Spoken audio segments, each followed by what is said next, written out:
Produksyon ng asin sa Pangasinan, target pang palakasin at gawing moderno. Para sa detalye, alamin sa ulat ni Idol Kate Dispo. 104.7 IFM. Report!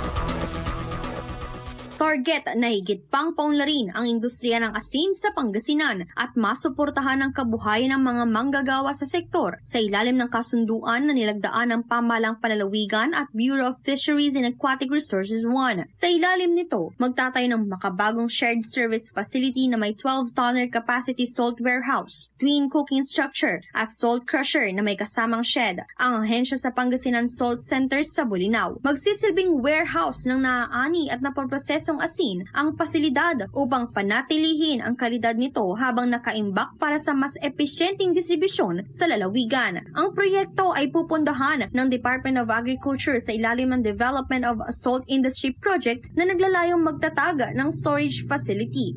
Inaasahang makatutulong ang mga proyektong ito upang mapabuti ang kalidad ng asin, mapataas ang produksyon at mabawasan ang post-harvest losses ng mga lokal na salt producers sa lalawigan.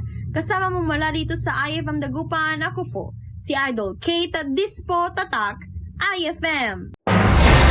IFM News. IFM News. IFM News.